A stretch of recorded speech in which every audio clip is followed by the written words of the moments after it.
So let's talk about the 3 beliefs that keep women broke and how to break them once and for all. So if you're new around here, I'm Cindy. I'm a single mom of 3 adult children, a grandma, and a retired RN. And I found that life really does begin after 50. So we're in the reinvention years and we're talking about freedom, purpose, and independence after 50. So today we're going to dive into something that might sting a little bit. But before we can change our finances, we have to change our beliefs around money. So why do beliefs even matter? You can have all the systems, all the spreadsheets, all the blueprints in the world that you want. But if you don't believe that you are worthy of wealth, able to receive abundance, freedom, and rest, then you're going to sabotage all your own success. And I know this from personal experience. I did it for years. I equated struggle with worth. If I wasn't exhausted, I thought I wasn't doing enough. Sound familiar? So let's unlearn that together. The first belief is that hard work equals success.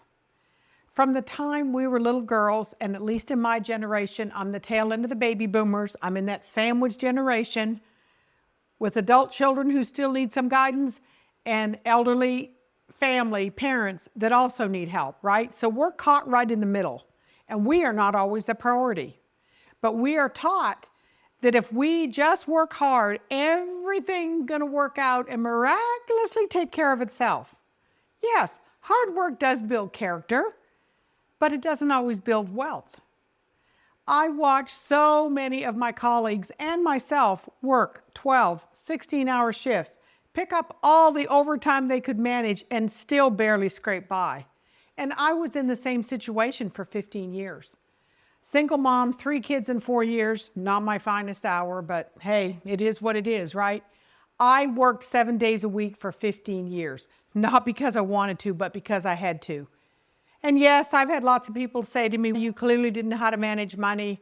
I'm not saying I did the best job, but my divorce left me in a world of hurt, and it took me a lot of years to dig out because I also didn't get much child support.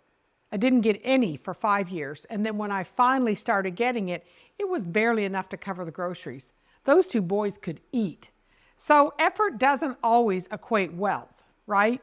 But it did equate with strength of character because I knew that I wasn't going to give up. Effort without strategy is what keeps you stuck in survival mode. So the shift, you have to work smarter, not harder. You have to leverage systems that multiply your efforts, not drain it.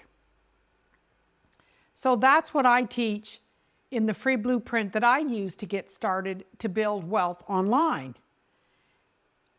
Stop trading paychecks, hours for paychecks. Start building income that works for you, and it allowed me to retire a year early.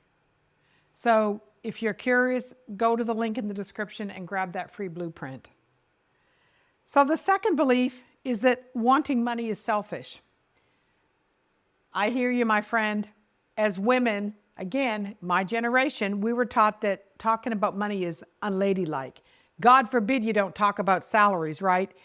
It's greedy to want more. But here's the simple truth. Money simply amplifies who you are. When good women have money, they do good things with it. It's not about greed. It's about having options.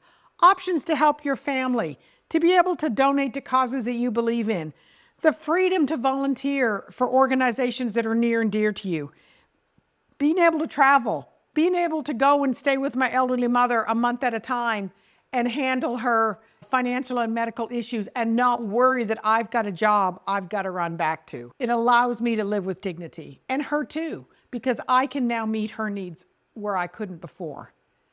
So we don't need permission to want more. We just need to have the courage to claim it. So if you're ready to make peace with money and your beliefs around money and let it serve your purpose, start where I did and grab that free blueprint in the description. It'll help you take that first practical step.